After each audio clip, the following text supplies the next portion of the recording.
Thank you, Alina. It's between media promotion and the topic of the talk, there was a bit of a change. So it's actually Designs on the Swan River and the America's Cup, a social history of competitive sailing on the Swan River. With the Perth staging the International Sailing Federation's World Championships in December this year, I thought it'd be interesting to reflect on the broad and overlapping developments of competitive sailing on the Swan River, as there's little written about it. My talk tonight touches on the cultural, technical, economic influences on sailing and, conversely, the influence of sailing on our social history. Competitive sailing, such as Australia 2's winning of the America's Cup in 1983, defended aggressively, as it was by the New York Yacht Club for 132 years, it brought our maritime heritage into sharper focus for Australia's 1988 bicentennial, with contemporary maritime images of urban water sports such as sailing, surfing and swimming and associated lifestyles. To put Western Australia's competitive sailing history and the America's Cup into perspective, I'm going to trace the evolution of yachting more generally and the general influence of international yachting trends on the Swan River.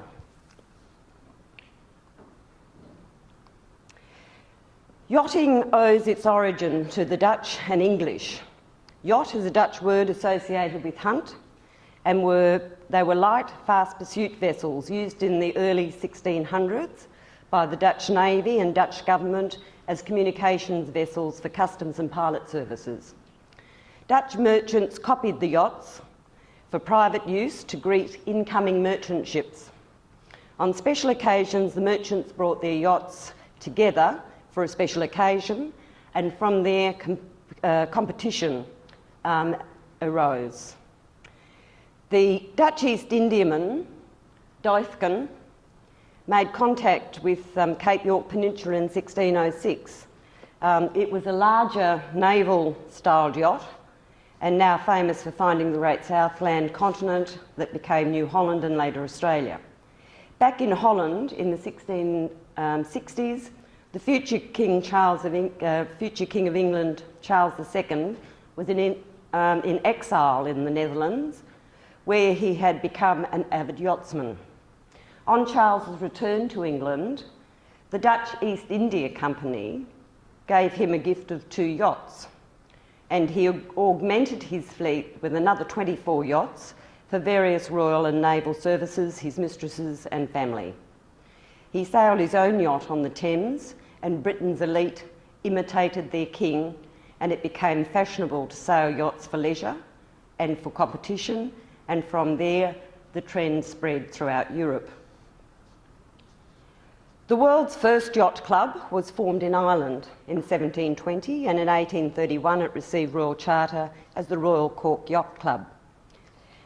Back on the other side of the world, Britain had where am I getting to? Britain had annexed half of New Holland, which they called New South Wales, and established a convict settlement at Botany Bay in 1788. Whaling was one of the first industries, and it was the practice to race their ships' boats against boats of rival whaling ships. After 1792, New South Wales colonial sealers and whalers and their British, American and French rivals, preempting the 1980s America's Cup era, fished the coast of what remained of New Holland, where the ship's boats occasionally competed in races. Today, these early races, competitive whaling races, are celebrated with replica whaling boats at Albany and at Fremantle. The first Australian regatta was a significant event for Australia and the future of Western Australia. This regatta was organised by Captain James Stirling in April 1825 in Sydney Cove. Just before Stirling embarked upon his survey of New Holland, which led to British acquisition of the western third of Australia and settlement of the Swan River. Under Stirling's lieutenant governorship, just 2 years after Stirling's sojourn and regatta at Sydney Cove, was the settlement. Stirling's regatta was organised between the crews of HM Success, Stirling's ship, and HM Rainbow, commanded by Captain Rouse. Many of the people present that day in 1827 have their names, such as Stirling, Rouse, Preston and Carnac, indelibly linked to Australia's landmarks and history. Stirling and Rouse put up sweepstakes of 20 Spanish dollars for a rowing event that was won by Captain Rouse's Mercury, and 50 Spanish dollars for a sailing event that was won by Lieutenant Preston's Black Swan. The two ships were crowded with ladies and gentlemen, and the gentlemen engaged the ladies to while away the lingering moments on the light Fantastic Tow, to music provided by the Navy band aboard Success. The harbour was packed with boats of all shapes and sizes and colours, and the local paper urged that such a regatta be held annually to help promote and benefit boat builders, and as an incentive for watermen to keep comfortable and genteel boats. The event in the history of the colony was only comparable to Governor Macquarie's 1821 departure, so it was the second most significant social event in the history of New South Wales and indeed Australia. Nearly 10 years later, in 1836, the Governor of New South Wales proclaimed the 26th of January as a Foundation Day and declared a public holiday, celebrated with sporting events. Now Australia Day Regatta. It is claimed to be the oldest continuous regatta in the world.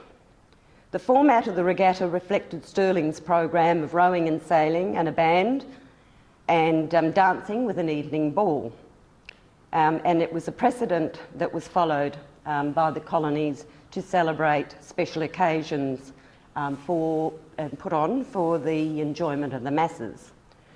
2 years later, in 1838, the Tamar Yacht Club near Launceston became the first yacht club in Australia. This settled in 1829 with Stirling as Lieutenant Governor of the Swan River settlement.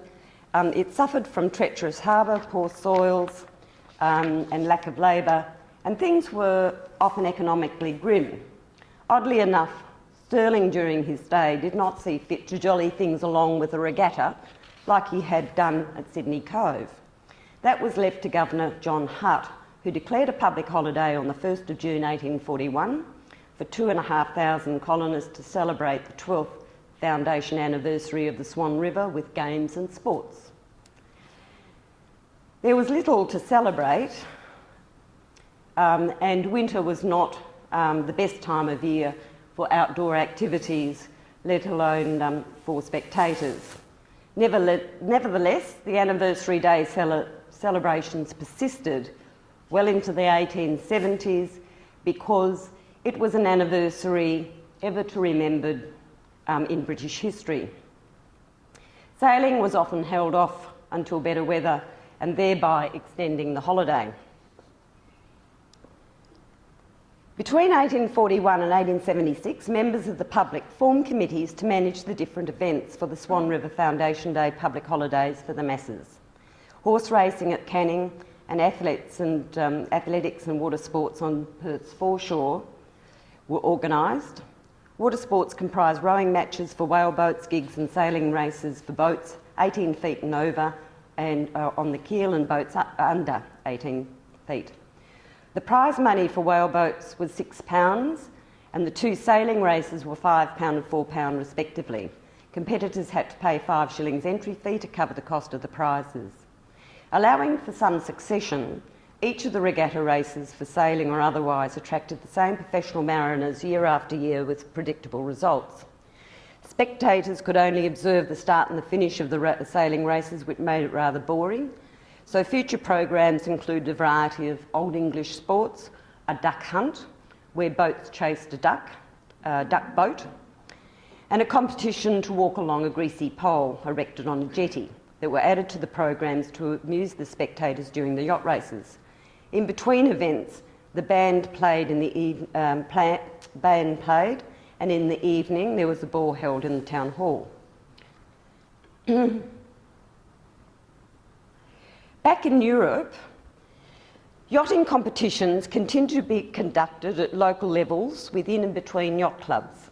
In 1848, Queen Victoria, on behalf of the Royal Yacht Squadron, offered an international yacht racing challenge for 100 guineas and a sterling silver trophy called the 100 Guinea Cup, or the Queen Victoria Cup trophy.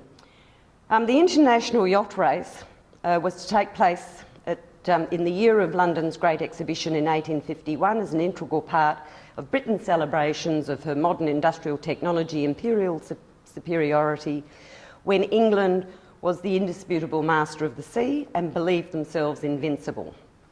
In 1949, the Californian gold rush launched America, Britain's former recalcitrant colony, into a period of unprecedented prosperity, when a syndicate of men from the newly formed New York Yacht Club decided to take Britain's challenge on. Employing the best ship designers and builders, America was launched in May 1851. On arrival at Cowes, America was so different from the English yachts that it was said by the English that if America is right, then the English are all wrong. On the 22nd of August 1851, 160 years ago this year, America won the race around the Isle of Wight, where the Royal Yacht Squadron was based at Cowes. The Isle of Wight was home to Queen Victoria's summer residence, and she was heard to ask who came second in the race, and she was advised, "Madam, there is no second." This was more than a yacht race. It was a demonstration of New World versus Old World superiority, and Great Britain was beaten by a former colonial upstart. Queen Victoria's Cup returned to America, and in 1857 it was given to the New York Yacht Club, with the stipulation that only foreign yachts challenged for it, thereby becoming the first and oldest trophy in international sport. And this was before the inauguration of the modern Olympic Games in 1896, 45 years later. In the 1850s, the eastern colonies of Australia were experiencing a period of unprecedented wealth and affluence generated by a series of gold and ore discoveries, and it was regarded as having given birth to a distinct Australian society and culture when Melbourne and Sydney flourished and the nation's population increased from 400,000 to 3 million. The development of the yacht clubs was an integral part of the social and cultural blossoming of Australia's eastern colonies. The 1851's Cowes race was an event that generated interest in the sport in Britain's colonial outposts, where the Victorian Yacht Club was formed in 1853, the Sydney Yacht Club in 1856, and others followed. The early colonial yacht club fleets comprised large wooden sailing yachts and cruisers that owed their design to a British heritage, and they were built to the Thames Rule, a simple rule for determining the internal volume of the hull and expressed as tons. British and American keel yachts were built to the Thames Rule with very narrow beams. With emerging naval architecture, it was realised that long, narrow hulls were faster than wider ones, and to give the yacht stability, they were heavily ballasted with lead. In the west, the Swan River colony was still struggling with gloomy prospects and yielded little incentive to make merry, even though the rich had their balls and parties. After 1868, the governor declared New Year's Day and Easter Tuesday public holidays in addition to Foundation Day. The Regatta program was the same as for Foundation Day, and varied little from the 1840 Regatta, dominated by paid professional crews of whalers, mariners and pearlers, and boat builders, and included the names like Tapper, Bateman, Muse, Chamberlain, Lawrence, Lilly, Marmion, people who are already very well known in maritime history for their maritime industries. And so in 1871, Governor Weld, a celebrated yachtsman at home, home being England, gave the regatta a new importance when he donated a cup for sailing competition on Easter Tuesday. Lady Weld also provided a trophy for a Ladies' Champion Challenge. In 1873, to take advantage of better sailing weather, another public holiday was declared, this time in honour of Prince of Wales' birthday on the 9th of November, simply because it coincided with good yachting weather on the Swan River.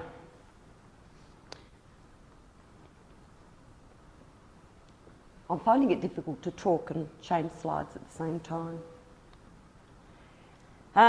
The success of the November 1873 regatta invoked the international debate respecting muscular Christianity that had originated in England some decades earlier. The theory held that healthy minds are formed in healthy bodies, or all work and no play makes Jack a dull boy. But it also contended that too much play makes Jack not only dull but obnoxious. It was said that Englishmen were the finest race of men on the face of the earth, and they owed their athletic preeminence to outdoor exercise, especially boating, and that should be upheld in Britain's colonies. By 1876, the Perth Regatta Planning Committee, otherwise not commented on before, had gained some prominence and now comprised Perth's leading citizens.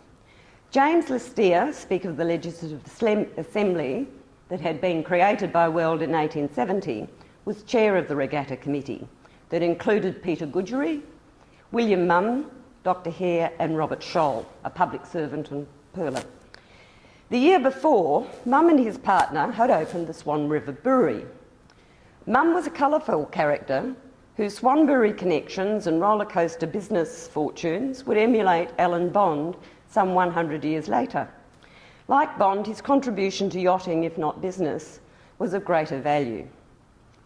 Mum, Goodgery and others supported competitive sailing for amateurs and formed the Perth Yacht Club. In 1876, the Fremantle had also formed a regatta committee, and the Perth Regatta Committee chose to offload the two regattas that were held in the less inclement weather to Fremantle. So they got the Easter and June Foundation Day regattas.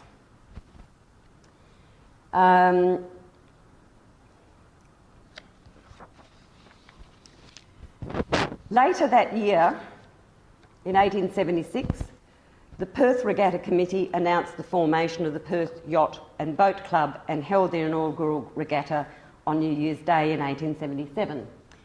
Fremantle's first regatta was pretty eventful because it's when the Fenians escaped while everybody was out watching the regatta.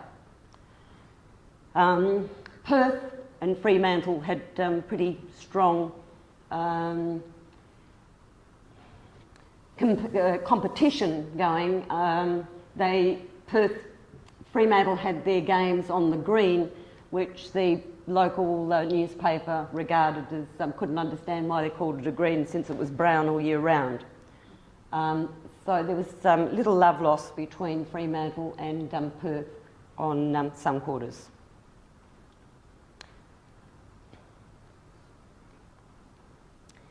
The Perth Yacht and Boat Club regatta attracted few entrants and was not considered a success. Perth water, it was said, was too shallow for thoroughgoing yachts like those raced in Britain, and the inhabitants couldn't afford them anyway. However, there were few places in the world where an excuse for a holiday was more readily seized upon, and few places in the world where holidays were more heartily enjoyed. Besides official public holidays, there were also closed days when businesses shut for a regatta and the shady nooks of Peppermint Grove and Crawley rang with the merry laughter of picnic parties.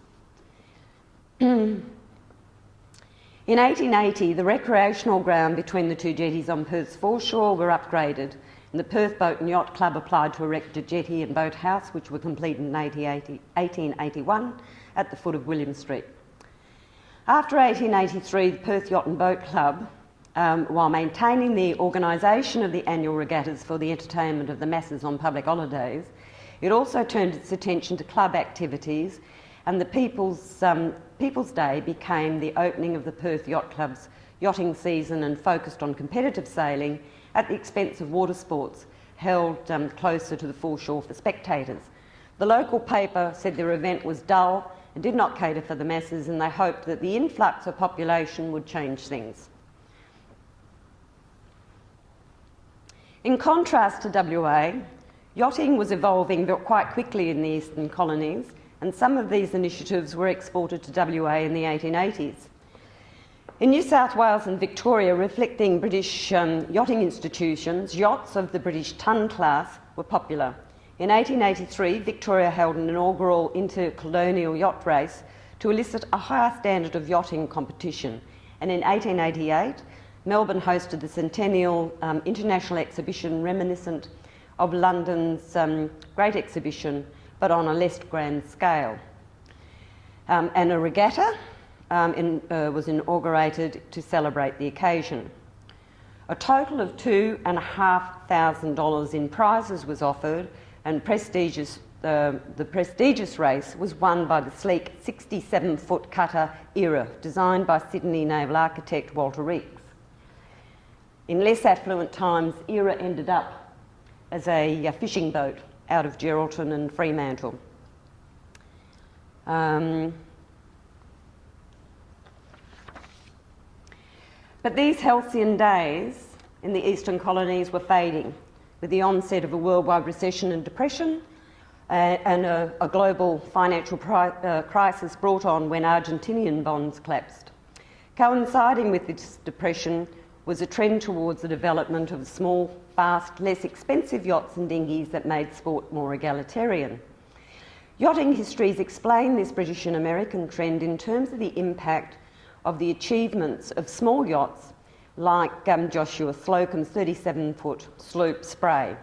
That was an American oyster boat fitted out for Slocum's circumnavigation of the globe from Boston in 1895, returning to New York in 1898.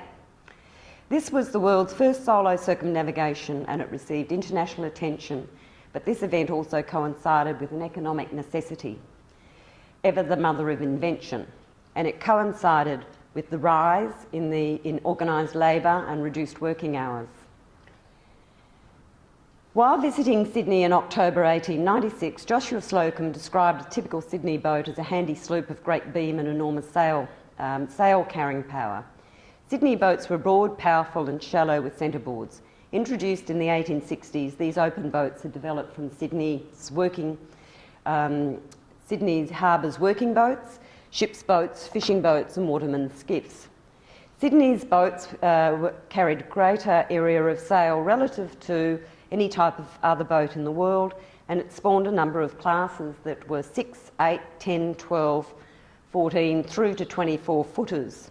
Without a keel to prevent them from capsizing, the boats required a large crew to act as live ballast. What was unique to Sydney was the popular working class culture, most notably at Balmain and Pyrmont, that developed around the open boats from the 1890s through to the 1930s, with a strong gambling tradition and great appeal to spectators. Open and centreboard boats were excluded from Sydney's traditional yacht clubs that believed that the best American and British yachtsmen sailed keel boats. Mark Foy, a partner in Foy's chain of department stores, recognised an opportunity to cultivate a spectator base for sailing and sponsored the formation of the Sydney Yacht Squadron in 1891. Races were over triangular courses in view of spectators, and the boats carried coloured insignias on their sails so they could be readily identified, and so that both the spectators and punters. So although Sydney yachts were defined in international standards as American, English and Australian, open centreboard boats became identified as a distinct Sydney type. In the 1880s, Western Australia also experienced a small mining booms with the discovery of Superior Pink Tartar Maxima pearl shell off the Kimberley coast in 1885. Between 85 and 88, gold and ore strikes at Halls Creek, Southern Cross, Yilgarn and Pilbara. The colony's population rose from 32,000 in 83 to 52,000 in 1890. And a decade before the 1890s Coolgardie-Kalgoorlie gold rush. The small but significant exodus to WA in the 1880s resulted in Perth Yacht Club's membership increasing and new boats being added to the fleet that gave stimulus to competitive sailing. Prior to 1885, few new boats were added to the fleet of keel boats and dinghies, and the annual regattas had been rather predictable and dull. Rice Saunders' keel yacht, Eunice, had dominated the Perth Yacht Club's annual regattas for first-class yachts since '82. In February 1886, Mr Benyon acquired the state's first centreboard yacht, the Marie, which was a type popular in Sydney. Benyon's challenge to Saunders' Eunice was a 15-pound race stake, which Marie lost. But in a subsequent race, Marie won, but in an ocean race off Fremantle in April. Eunice but then regained her supremacy and lost it again to Marie on the river, and Saunders sold Eunice in 1886, in October. In November 1886, Nautilus, a new keel boat, a Fife type built locally, came on the scene. Nautilus was owned by Mum, who was now Commodore of Perth Yacht Club, and his principal competitors were Marie and another centreboard boat, Wahina. But the two centreboard yachts were no match for the Nautilus. In anticipation of Fremantle Yacht Club's annual regatta in 1887, a new centreboard yacht was being built that would shake Nautilus's status as the Swan River crack. Halls Creek Gold had brought New Zealand carpenter Alfred E.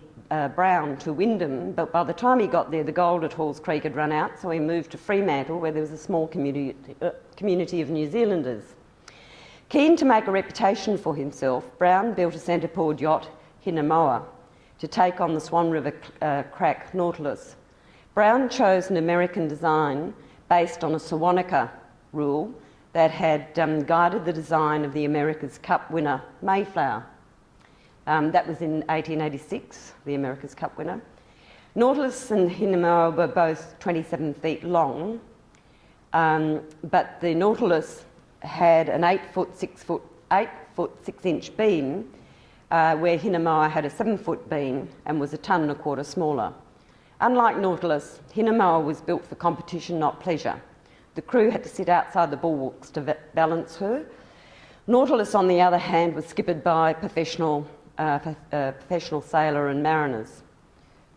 Tapper was the skipper, who was a professional whaler. Hinamoa lost the race, but Brown waged £100 to challenge Nautilus in a match race. Nautilus sailed well before the wind but could not tack, and the triangular course from Fremantle to Woodman's Point met a beat, a reach and a dead run, and the two circuits had to be made. Hinamoa did what neither Marie or Wahina could do. It beat Nautilus. Brown promptly sold Hinamoa for a significant profit to Benyon and Leake to replace Marie, and Mum sold Nautilus to a fisherman at Geraldton and replaced his yacht with Salonika, which was Nautilus spelt backwards. Brown's long, narrow sailing dinghies became almost unbeatable, and Brown's reputation spread, and he received orders for yachts and pearling luggers throughout the state, but also interstate. This is probably a little bit like what Hinamoa might have looked like, which is Little True. It was a fishing boat with a centreboard built in the 1860s. And it's of the New Zealand type that was popular on the east coast. This is the Mayflower that won the 1886 America's Cup.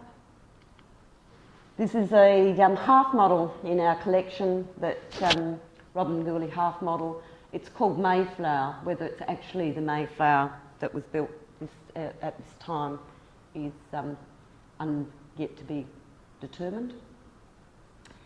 Brown built a lot of significant boats, and one of them being T2, which is in our collection.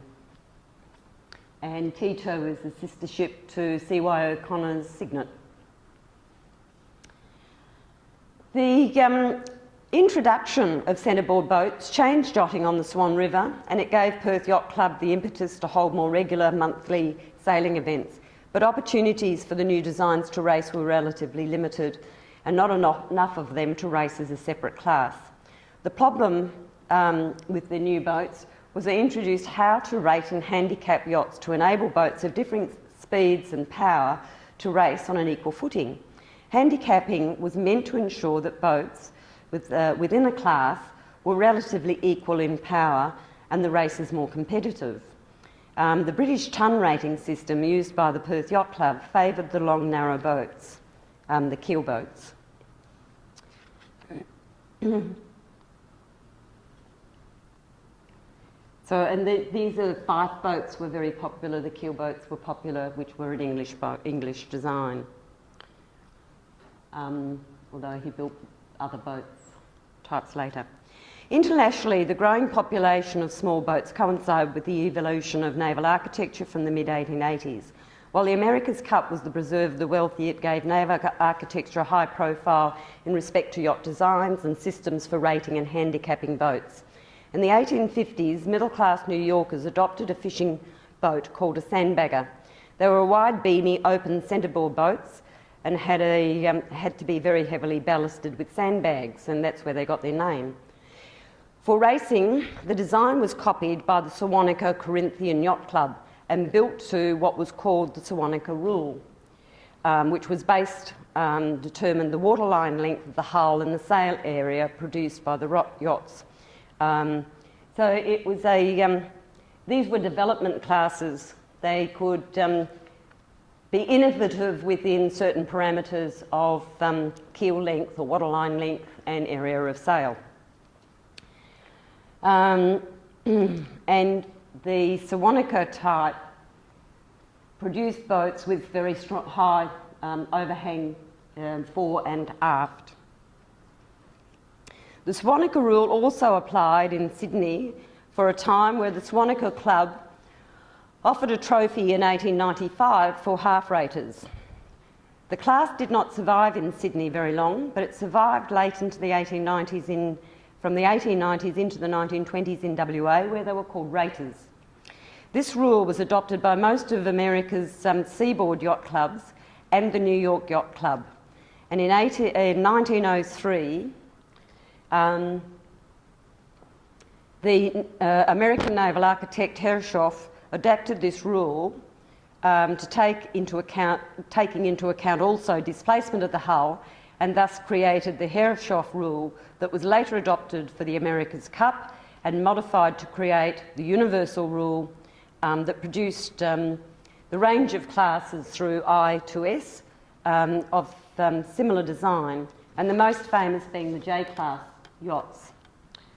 The introduction of these rules was to enhance the credibility and perception that yachts were equally matched, especially in regard to the America's Cup.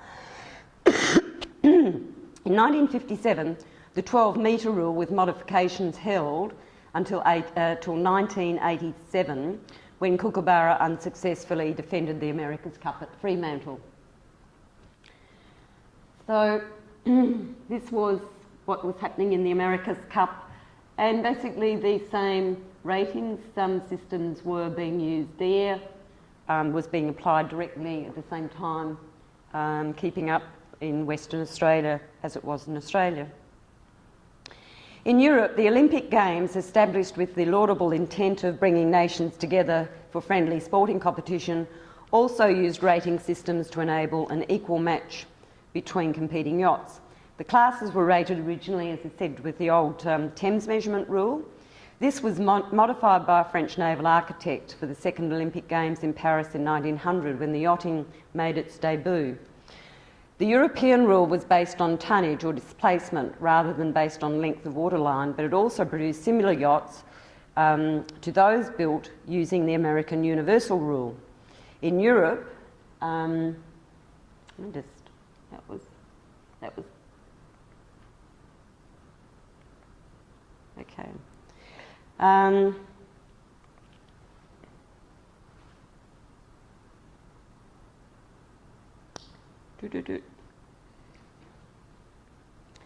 So the European rule was based on tonnage or displacement rather than based on length of waterline, but it also produced similar yachts to those built using the American Universal Rule.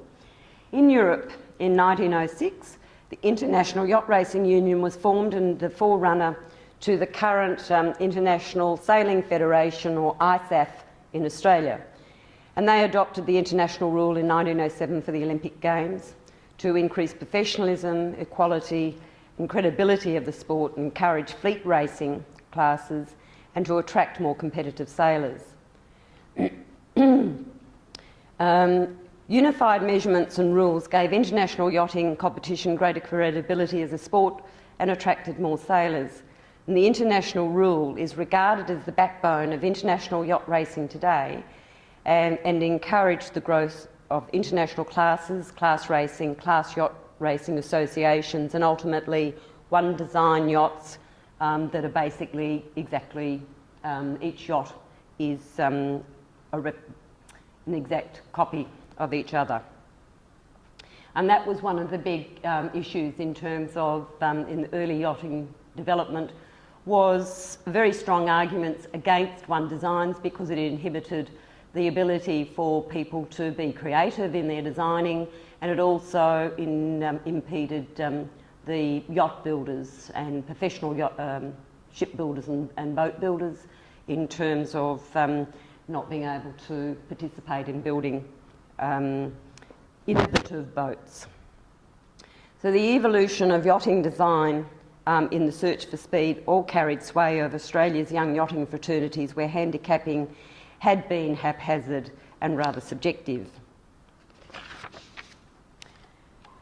So in the 1890s, while the Eastern Australia was in the depths of a depression and recession, gold strikes at Coolgardie and Kalgoorlie in 1892-3 boosted WA's economy, and the population quadrupled in 10 years, from 48,500 in 1890 to 180,000 in 1900, but still only just 5% of the nation's population. The impact on the local yachting scene was not felt until 1897. The influx of people, as in the 1880s, introduced innovation, including new clubs, new boats, new rating and handicapping systems, the formation of yacht racing associations, and the establishment of national championships for 14 and 18-foot dinghies that were pioneered by the early efforts of WA's more progressive yacht clubs, such as Perth Flying Squadron, Mounts Bay and Perth Dinghy Sailing Club.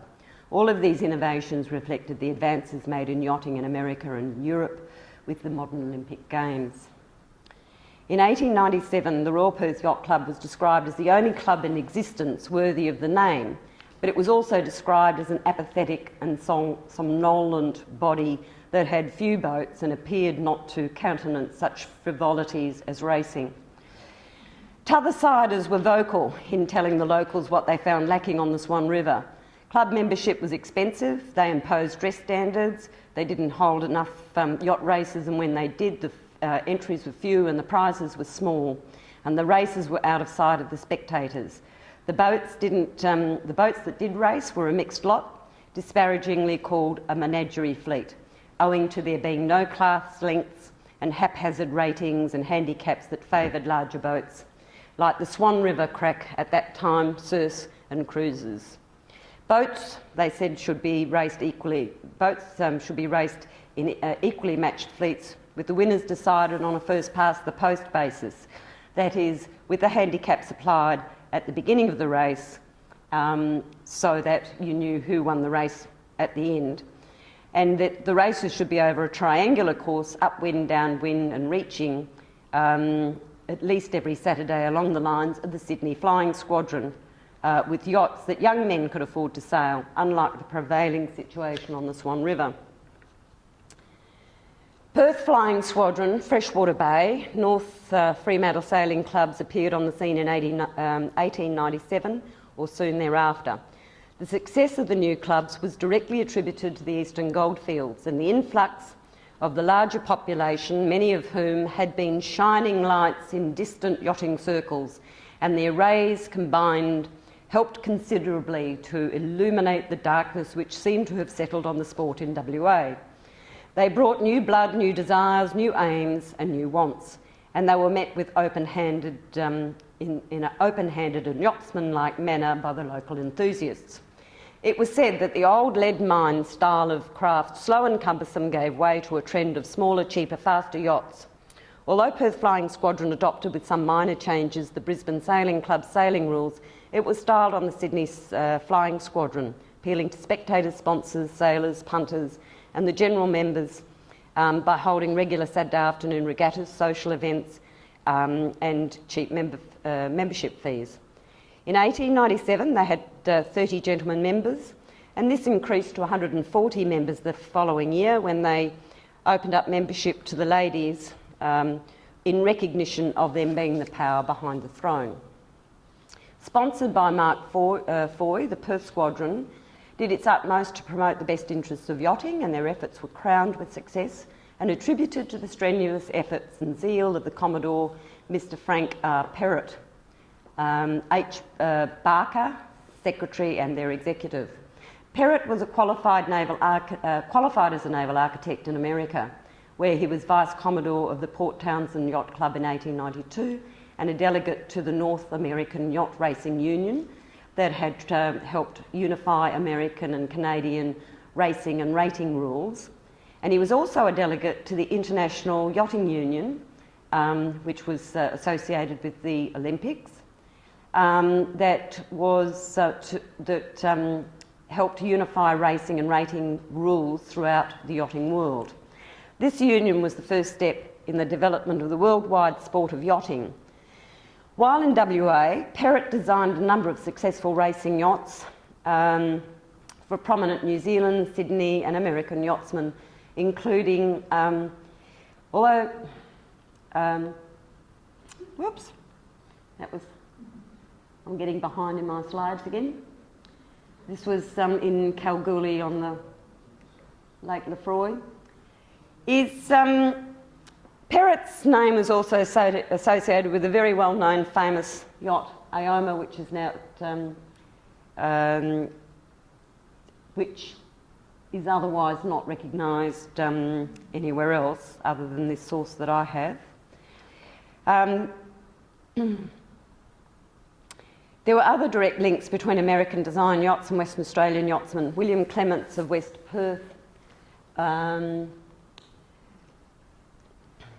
had his racing cruiser designed by American naval architect C.D. Moore, and that was built in WA. The yacht was called White Wings and was registered at the Mounts Bay Yacht Club in 1902.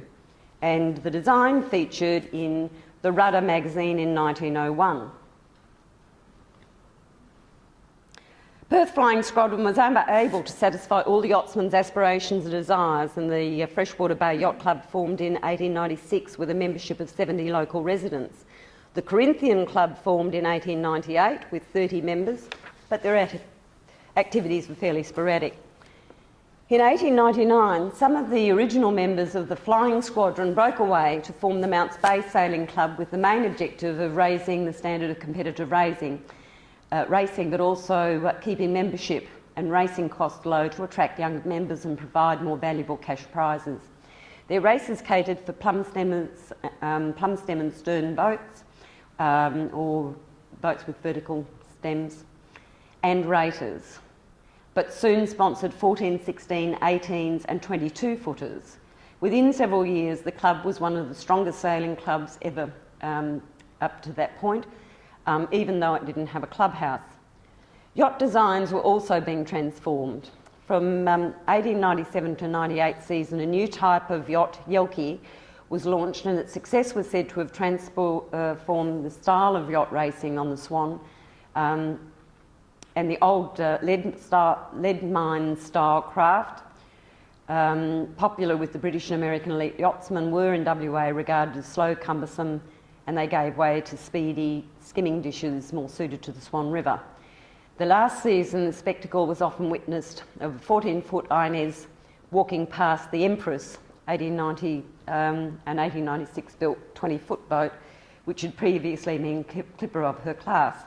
The superiority of the beamy, shallow skimming dish for both racing and cruising was now established, and the last of the lead mines, they said, built on the Swan River. The prototype for the new cruising class of yacht was the Hildegard. That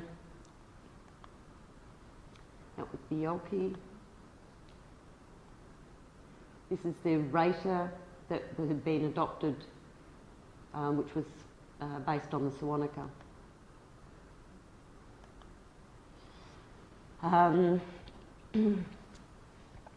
So another prototype of the new cruiser class was Hildegard, a pronounced Sharpie type with a centreboard rather than the keel, and built by amateur boat builder from a design published in the Rudder, an American monthly yachting magazine published from 1891 to 1977. Swan River yachtsmen avidly followed this and other magazines from the inception of competitive yacht racing. In 1898, the local paper wrote that from the number of models and lines flying about, there should be boats galore next year, but my advice is to build something smaller and less expensive and see that the work is well done. As much pleasure can be gained from a small boat as a large one. Some of these are copies out of many excellent periodicals published in Great Britain and America and modified to suit existing conditions. These are copied and claimed by the builders to be the builder's own creation, whereas without the benefit of another man's brains, he would still be whittling out models of the archetype. The majority of amateurs are content to copy lines and proclaim the designing is easy work and wonder how Watson, Fife and Hershoff gull the public.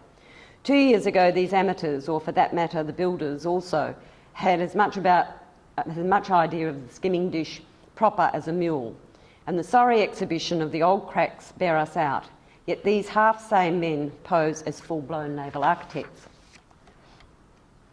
The paper went on to cite the case of the Yolki design, which that had been derided until it started winning, and then other boats started to copy the design. The Yolki was an American semi-raider class, but in WA they were called raters, and from around 1895, when the Salonika Corinthian Club offered a trophy for raters in Sydney Harbour, the Swan River yachtsmen had adopted this style of racing yacht. In fact, the adoption of the Salonika design was also as much earlier, when A.E. Brown had produced the Hinamoa in 1887. In 1896-7, Brown built Yolki, an extreme type rater which had been ridiculed until it started winning. Within the class there were several variants. You can see it's a scow, got a scow bow. This is also a half model called Cinderella, which is a rater style that's in our collection. It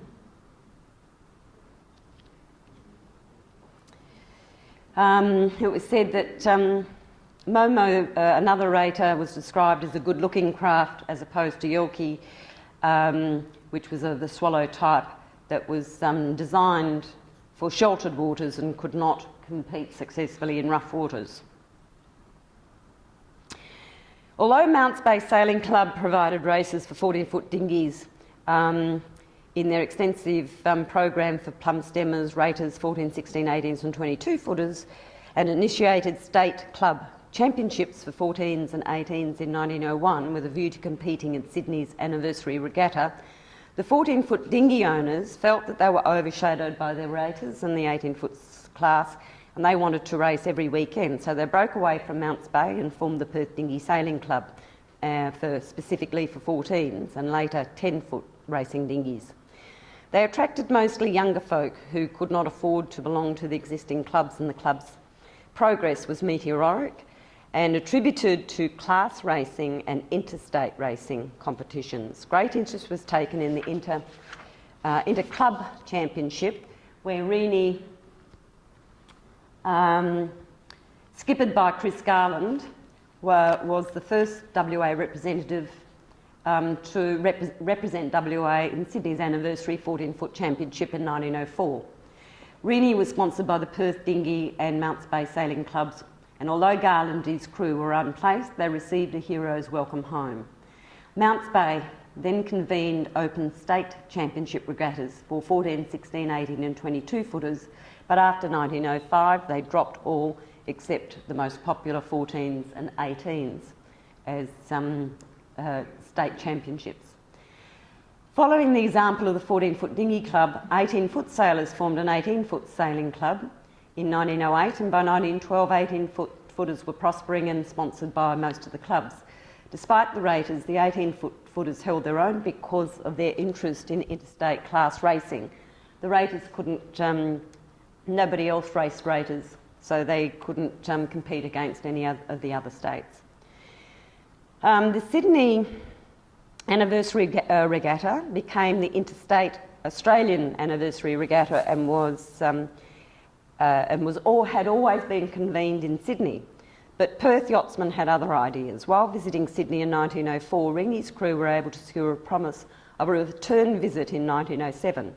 January 1907, at the invitation of Mounts Bay Sailing Club and Perth Flying Squadron, the New South Wales crack 18-footer Australian visited the Swan River for the first interstate 18-foot championship outside of Sydney. Ted Tomlinson and Elias won the WA's first interstate championship, beating the renowned Sydney champion Chris Webb, skipper of Australian. To account for his loss, Webb replied, "A little too much sail and a splendid opponent."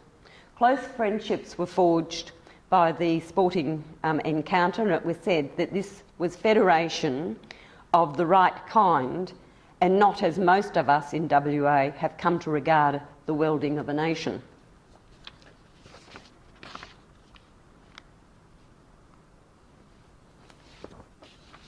In 1909, WA was represented in the 14-foot championships on Sydney Harbour. Andy Roche, owner and skipper, and his crew won WA's first Australian championship away from home when his 14-foot Elmer beat the New South Wales contestants and a Queenslander who'd held the 14-foot championship 5 times. Although WA did not win the title again until 1931, competition between the states on a rotational basis became an annual sailing fixture involving all states, thanks to the efforts of WA's yachting fraternity, and possibly because many of them, after all, were t'other-siders.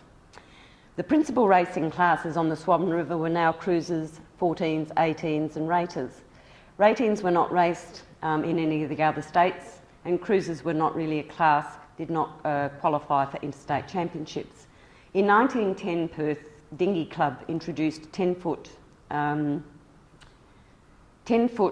racing class, and they had held an Australian championship on the Swan River in 1910, but the local boats never successful in this interstate competition, and in the early 1920s ceased to compete locally after the fleet was burnt in a clubhouse fire.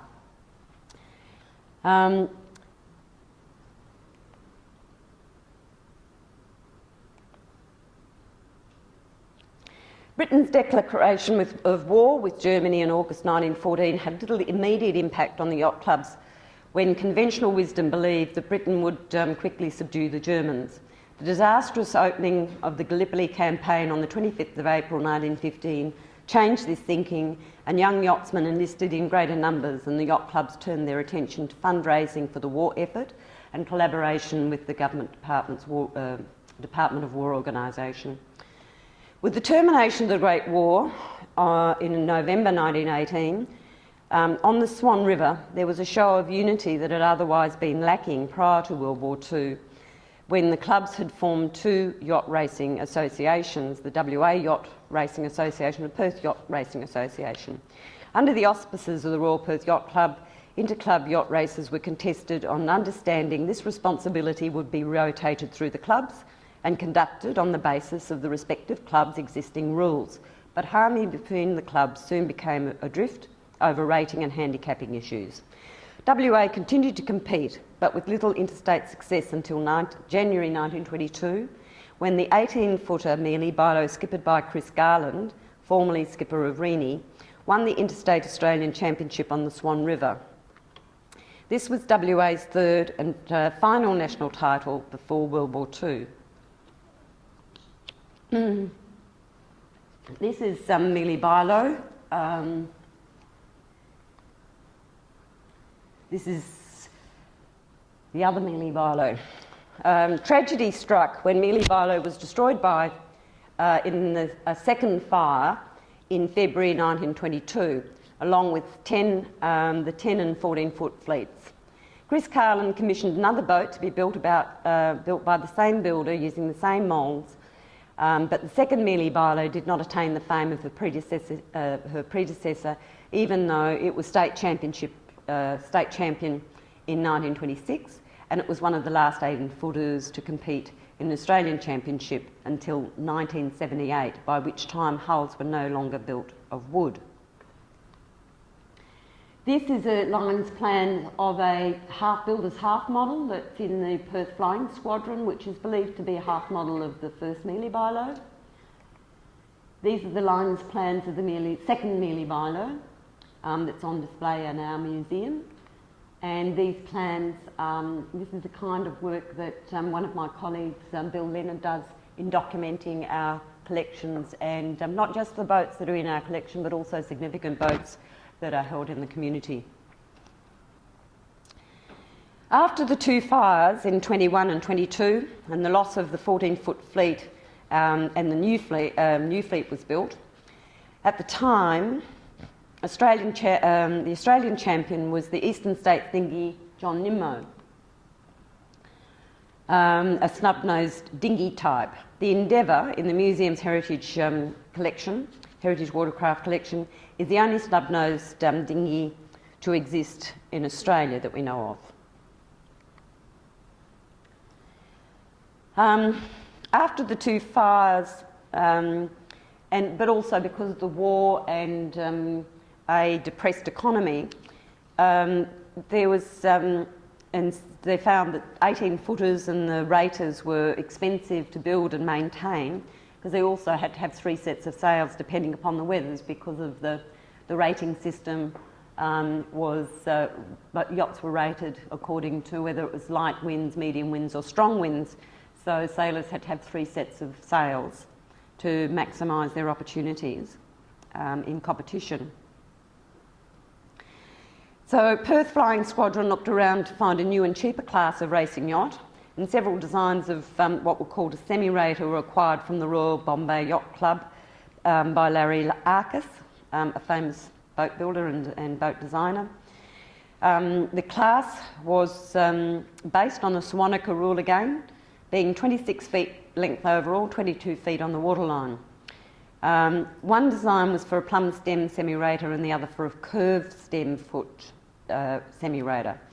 These were fast planing hulls and cutter rigged with huge mainsail and foresail, and carried a crew of 8, 9 people. They could be cheaply built by professionals and amateurs, and so they met with instant success. In the latter period, semi-rater class, there was another skiff type of class that was introduced, and it helped to break up the fleet. So one of the problems with development classes is that their success tends to be their downfall. Our next championships title, the second to be won away from home, was won by Mel Peacock and Roger Groom from the South Perth Yacht Club in CB in 1948. From 38 to 48, VG championships had been held in New South Wales without representation from other states. But in 1948, with intra and interstate yachting affiliations, it was agreed that each state would take it in turns to host the championships. The first of these was held in Sydney for the VJ series in Sydney Harbour in 1948, and it attracted 37 competing boats in the senior section. And that was when CB won the championship. As a class, the VJ died out in the 1970s. During the war years, the lightly built semi-raters deteriorated and never attained the popularity that they had before the war.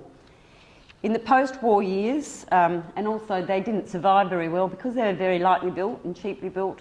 In the 1980s, we looked quite extensively for these boats, and there was not any around. In the post-World War II years, recreation became democratised. The suburbs became the focus of leisure based upon increasing car ownership, wages and free time. Sailing reflected these shifts. The introduction of marine play also meant that all types of boats like VJs could be built at home by parents and even children, although many were also launched by professional builders, and yacht racing boomed. One of the biggest factors in the growth of sailing was the appearance of the VJ, which was inexpensive and could be built at home by parents and children. There was, in addition to the 14, 16 and 18 footers, a proliferation of designs and the adoption of many international classes, Olympic types and English national classes. Our first Dragon class, a Fife-designed yacht, the second in Australia, was built in '51 for Ernie Tomlinson, but lacked a class company for many years. It later won the Australian title in 1956 when it was skippered by Tony Manford, who also won the title in 64, 65, 67 and 1970, and twice missed Olympic selection. Another of the more popular one designs was the 12 square metre German design Sharpie, a class that had been selected as Olympic class. Although Australian yachtsmen still lacked overseas experience against the world's best, leading into the 1956 Melbourne Olympic Games, they trained harder than at any previous time, and trials for places in the national teams were fiercely contested. The sensation of the regattas for Australia and for Western Australia was Rolly Tasker and John Scott's silver in the Sharpie division with Falcon 4. This was Australia's first Olympic silver medal in yachting and WA's first Olympic medal. Tasker went on to become a world champion in the Flying Dutchman dinghy classes. The 1966-67 solo circumnavigation of the world by the Englishman Francis Chichester raised the profile of international yachting. The Australian highlight being his one and only stop in Sydney. Like Joshua Slocum before him, his sailing endeavour internationalised yachting and contributed to a burgeoning of ocean racing. From the 60s and 70s, local sailing looked increasingly to international sailing competition. The internationalisation of yachting culture in the 60s was followed by sponsorship and corporate interest in sailing.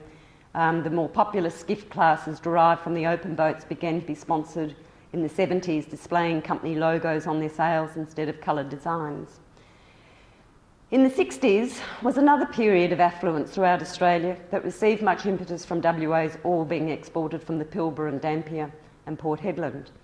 Also in the 60s, Australia bid for the America's Cup was initiated. Australia's first bid for the America's Cup in '62 was made by Sir Frank Packer and the Royal Sydney Yacht Squadron.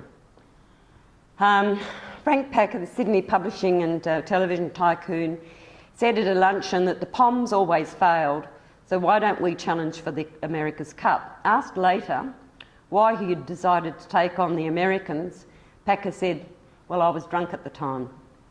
The principal challengers for the Cup had been Britain and Canada, and had always failed. So now it was the Aussies' turn, courtesy of Frank Packer and the Royal Sydney Yacht Club. Well, it took some tries to get the Cup, but the winning of the America's Cup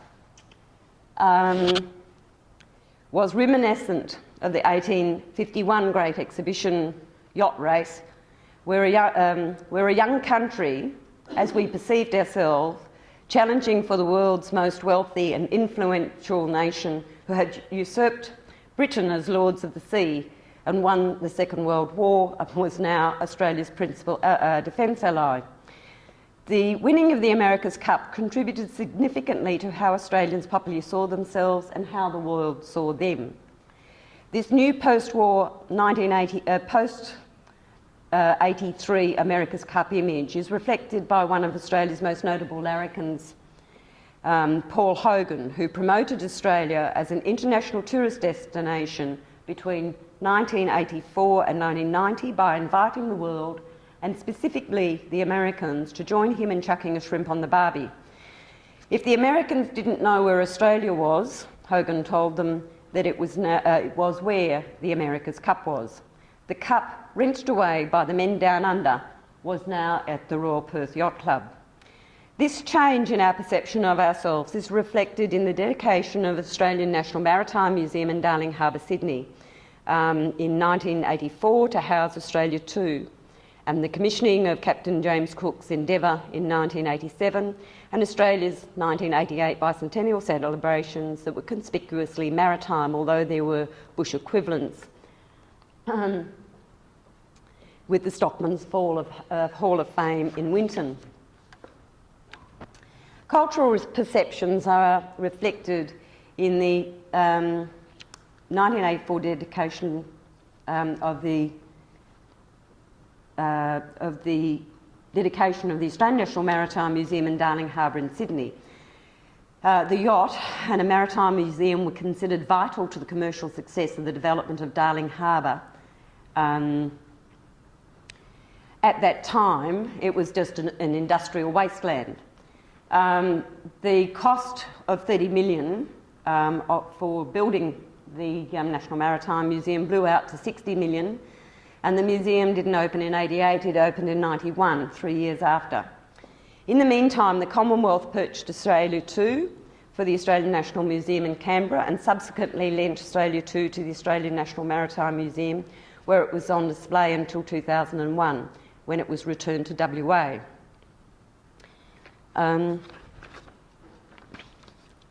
After the unsuccessful defence of the Cup in Fremantle, the Bond Corporation handed over Australia to WA Museum, acting on behalf of the Australian National Museum in Canberra.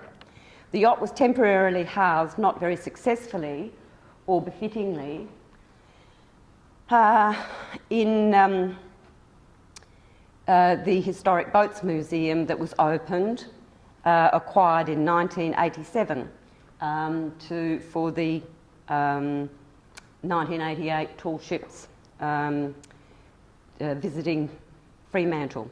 Public criticism of the yacht's display met with a counterclaim that an appropriate building should be provided in Fremantle to house Australia 2. After all, the yacht's maritime provenance was in Fremantle, not Sydney, and certainly not Canberra. In 1995, Prime Minister Paul Keating made the WA Maritime Museum a centre of excellence and gifted Australia 2 to WA if a building was provided for it. The Premier Richard Court, a champion yachtsman in his own right, did not hesitate to accept the responsibility to build a new museum for Australia 2 that was at the time 12 years on from its glorious win and the inglorious fall from grace of Alan Bond. In returning Australia 2 to Fremantle, the sporting achievement of the yacht and its crew was reinvigorated by Australia 2 participating in the Silver Jubilee of Queen Victoria's 1851 trophy. On the yacht returning to Fremantle from Cowes, it was installed in a $21 million new WA Maritime Museum that was opened in December 2002.